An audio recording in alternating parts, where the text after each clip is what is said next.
welcome to Coffee with Covered Bridges. Today we're going to be discussing how homeowners can sabotage the sale of their home and what not to do. I'm Sue Barczyk, broker-owner, and with me today are Dan Young, realtor. Teresa Krasucki, associate broker. So what do you guys think about what a homeowner needs to be aware of? I remember one lady that refused to leave her home. This lady did not have a glowing personality.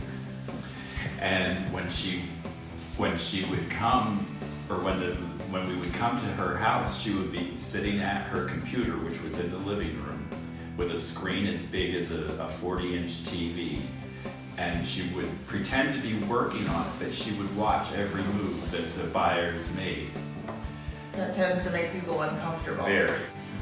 On that thought, your pets, please take your pets, no matter how friendly you think they are.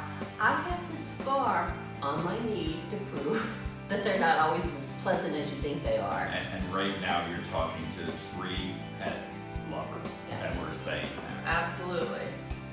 The other thing that you want to be aware of is you don't want to leave little tiny repairs go. Or in the case of, I know a house where the dog scratched some of the woodwork. If that house was going to be for sale, that woodwork needs to be taken care of. It doesn't take much, little time, little stain. Get rid of the minor repairs. But disclose any kind of big repairs that major need to repairs, right? need to be made.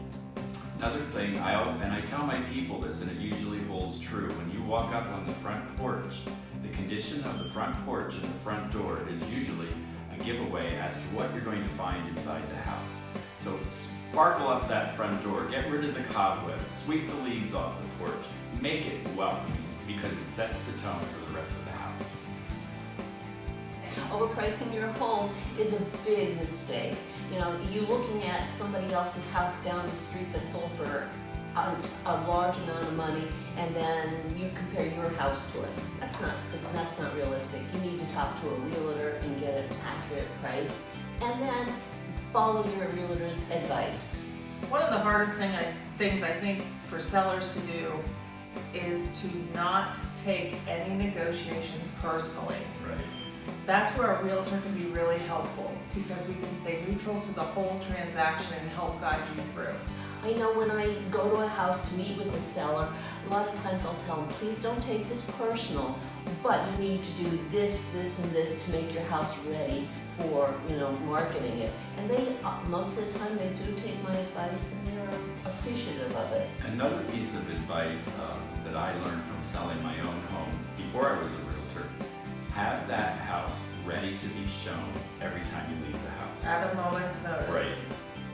Yeah. Sweep the sidewalk on the way out the door. I mean, have it perfect, because a realtor may be going by with somebody in the car that's only here for that day, and they'll call and they'll say, can we show the house? And if we can say yes, it really helps. Absolutely. You don't want to make showings difficult. You don't want to say, you can only show my house on Mondays between 1 and 3. That may or may not work into somebody's schedule, and more likely than not, it won't. So that's something that you do want to keep in mind. Anything else, guys? No? I think that's it for today. I hope this helps you. Have a great day. Bye. Bye-bye.